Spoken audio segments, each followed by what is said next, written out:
people often talk about queer Yiddish or, the involvement of a lot of LGBTQ people in the Yiddish field. Do you have a theory on that or a take on that?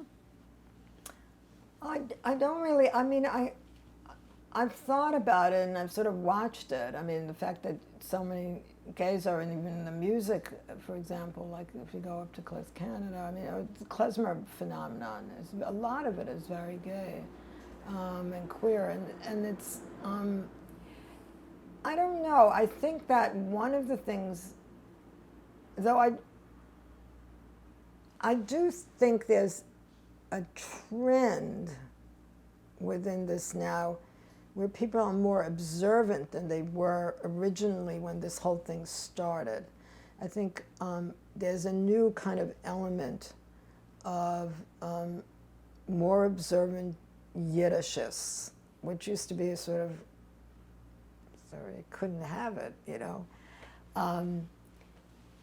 But I think on the whole, the original, attraction, there were two attractions, I think, that the Yiddish and secularism, specifically Yiddish secularism, I think is more than just the language, was the draw, was that I think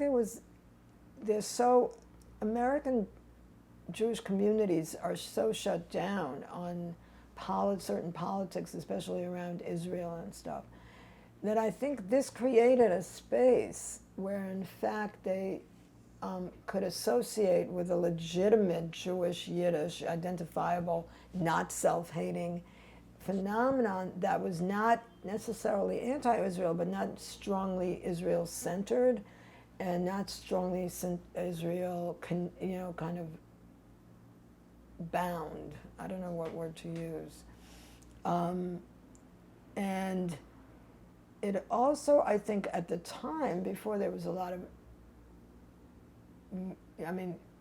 when sort of gay synagogues sprouted, but before it became a Jewish place where you could go to with acceptance. And I think there is something about a kind of rebelliousness about the whole Yiddish, sort of as an upstart kind of feeling that I think gays tapped into.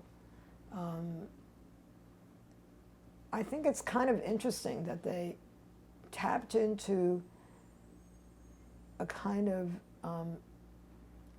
joyous, I don't mean this now as happy, but that they tapped into literature and music, and they didn't totally bury themselves in the Holocaust. It seems to me that there are sort of multiple American Jewish identities. One is the Zionist identity, that I'm a Jew because I'm a Zionist, and I don't have to do anything else, but I can support Israel and I'm a Jew. And then there's the observant one, the one that's you go to the synagogue, and the secularists. When I first wrote my essay, Secular Jewish Identity, Yiddishkeit in America and Tribe of Dinah, which was like in 83, 84. People came up to me and said, I didn't realize I was a secularist. It was not an identifiable, whereas like in interwar Poland, Weltlichkeit was like the word. Here, people didn't even know that they didn't say, I didn't know I was secular. Thank you for the essay, I didn't know I was secular. So I think there was that.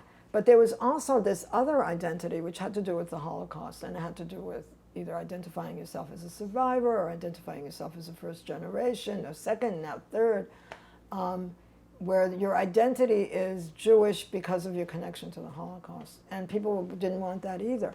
This other thing was music, literature, and the literature wasn't always happy music, wasn't always happy literature, but that's the affirmative. The arts, I think, are very affirming even when they're depressing, if you know what I mean.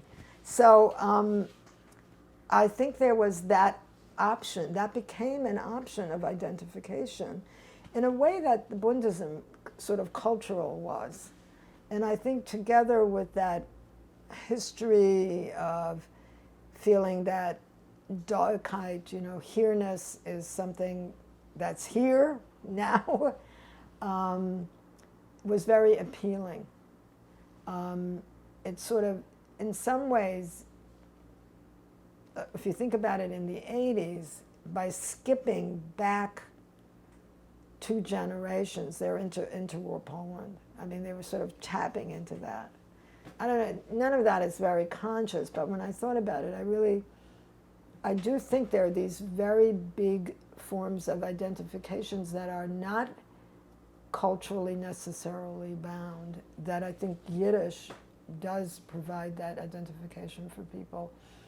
And they don't have to go to synagogue, they don't have to necessarily support Israel, they don't have to necessarily attach themselves to the Holocaust, but they can still identify very strongly as Jews and feel like they have a place and a space and a historical time.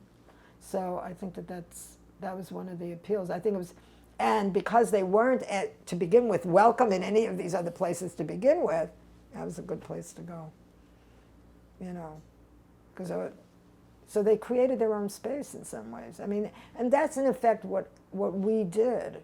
We created, wherever we were rejected, we created our own space. You know, if Yiddish institutions didn't want gays and lesbians, then we created Yiddish gay institution. It was that simple.